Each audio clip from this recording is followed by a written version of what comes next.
In this video, we are going to focus on some specific subset of differential equations called separable equations. So these are going to be differential equations that we can actually solve and find the family of solutions that would be solutions to our differential equation.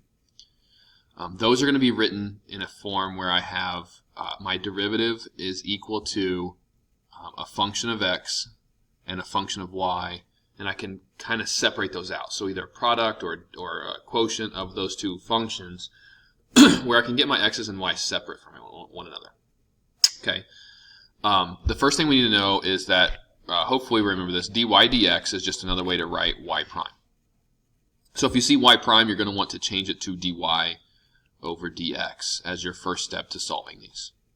If it's already done for us, then we're good. So we're going to look at this first example here. We have a differential equation, dy over dx is equal to x squared over y squared. So your first step is to get all of your y stuff, including the dy, on one side of your equation and the x stuff, including your dx, on the other side.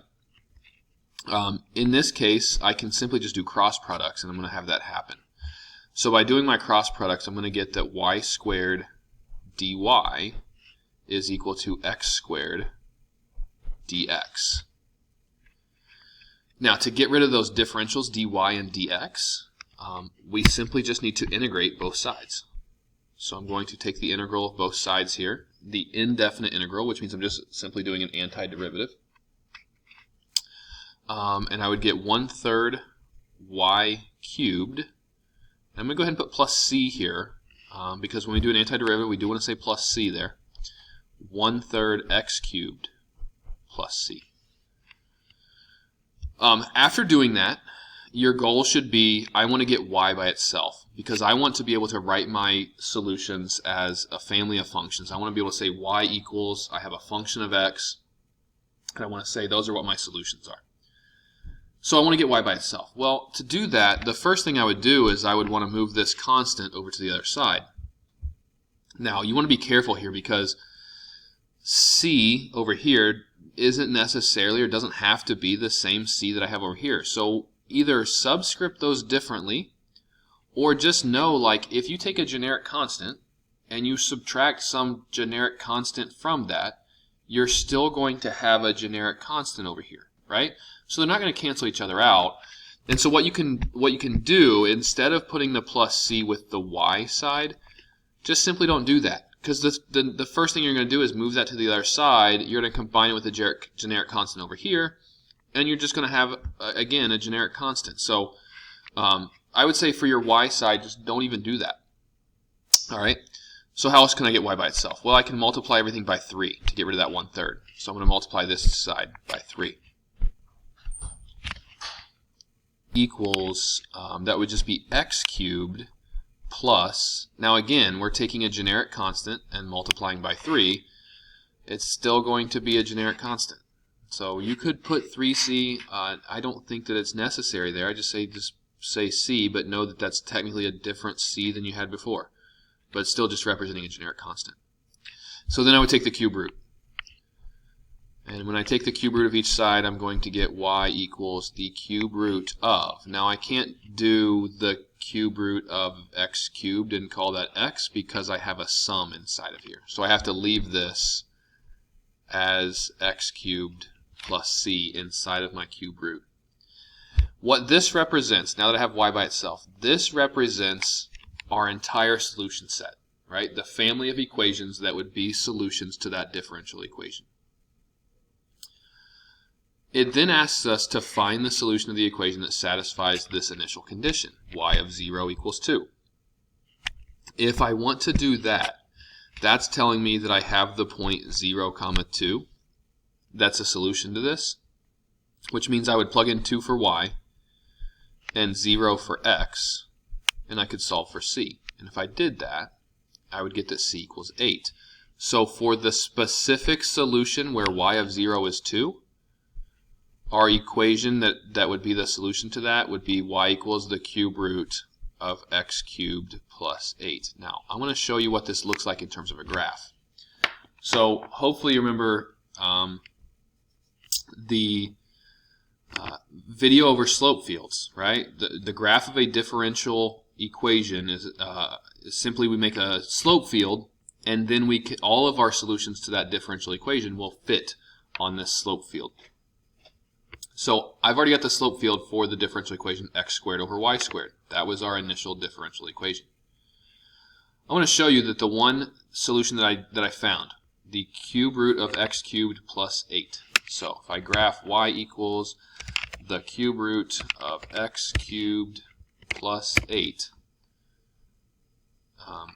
notice how that fits on our slope field, and it follows those lines, and it goes through that point 0, 2, like it said it should. Right? That was our initial condition. So it goes through that 0, 2, and there's our solution.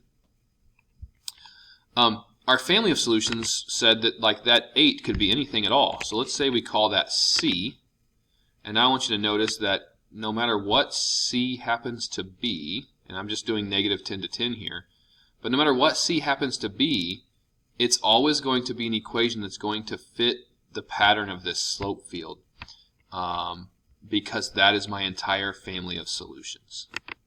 Okay, so that's the idea of a differential equation, a separable differential equation that we could actually solve. I'll go through a couple more examples really quickly. So you might see a couple different things here, but that was the gist in that first example. So this second example, we kind of just do the same thing. We do our cross products. We get that 2y plus cosine y times dy is equal to 6x squared dx. We integrate both sides. Over here we get y squared plus sine y is equal to, again, I'm not going to put the plus c on the side with my y values, is equal to 2x cubed plus c. Again, our next step would be to try to isolate y, and unfortunately in this problem I can't do that. I cannot write this equation explicitly for y. I've got a y inside of a trig function and also a quadratic y here, so it's going to be impossible to say y equals some function of x. So if that's the case, we're simply done here, and I have just an implicitly written formula for all of my solutions to that differential equation. Okay, last one, y prime equals x squared y. Again, I want to change y prime to dy over dx equals x squared y. And then what I want to do, again, is get all my x stuff on one side and the y stuff on the other. So I'm going to multiply by dx. That's going to give me that dy is equal to x squared y dx, which means I'm going to want to divide by y, and I'm going to write that as 1 over y on this side. So what I have is 1 over y dy is equal to x squared dx. We've got our x stuff on one side, our y stuff on the other. At that point, we're going to integrate. The antiderivative of 1 over y, that is the natural log of the absolute value of y. And we're going to get on the other side 1/3 x cubed plus c. To isolate y. Okay, so now we're just going to get into some algebra. Okay, to isolate y. To get rid of that natural log, remember natural log is a log base e, which means I can simply just take the other side up as the exponent on e, and that would get rid of my natural log.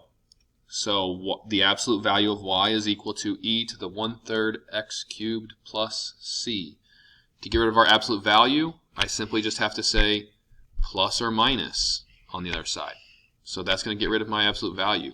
Y is equal to plus or minus e to the 1/3 x cubed plus c.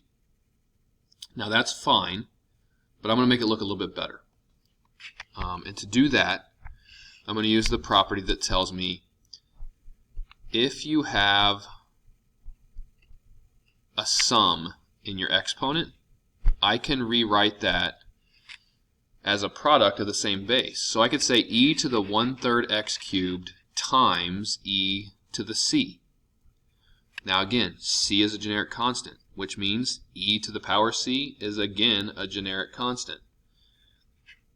Plus or minus a generic constant is still a generic constant. So what I can do is I can replace the plus or minus and the e to the c with some generic constant. And I will use a different variable this time. I'm going to use k, but that's going to replace all of that because that's all representing just some generic constant. So k e to the 1/3 x cubed would be the best way to write our solution set. Okay, so let's look at this on our slope field. So we've got y prime is x squared y. That's our slope field. I'm going to change this equation to y equals k e to the 1/3 x cubed. And I'm going to add a slider for k, and that's going to allow me to see that no matter what k is, notice how it's fitting into my slope field. Okay, so no matter what that value for k happens to be, we're fitting on that slope field, and that would be representing all of our solutions to that differential equation.